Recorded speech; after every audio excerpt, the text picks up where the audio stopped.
مساء الخير على الجميع من داخل دار الأوبرا المصرية في القاهرة، تحديدا بقاعة آدم حنين في مركز المناهج للفنون. تحييكم الكاتبة الصحفية والفنانة التشكيلية دكتور إنجي خورشيد، مؤسس قناة التلفزيون، سفير السلام العالمي في الأمم المتحدة والمناخ والشباب العربي. كل تحياتي وتقدير لحضراتكم جميعا.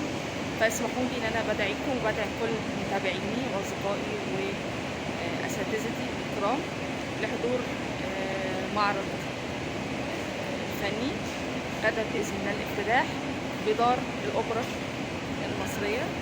هيكون في تمام 7 مساء.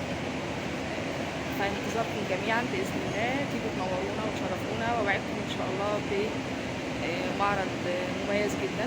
الحقيقه احنا معانا مجموعة جميلة جدا من العارضين، فإن شاء الله هيكون معرض هايل. تابعوا التلفزيون دائما، لأن أنا كمان بغطي عليها مش بس فعاليات على مستوى الجمهورية، لا هي ليها أنشطة متعددة. هيكون في مبادرات، هيكون في أنشطة مختلفة الفترة الجاية بركز ليها. فكل تحياتي وتقديري. طبعا أنا مبسوطة أن أنا معاكم النهاردة من القاعة من دار الأوبرا. في مجموعة متنوعة الحقيقة. أنا مش عايزة بس أحرق الدنيا قوي، طبعا مش باينة وده كويس، لكن بإذن الله هيبقى يوم مميز معانا. تيجوا تنورونا وشرفونا. كل تحياتي. كانت معكم دكتور إنجي خورشيد، مؤسس قناة التلفزيون.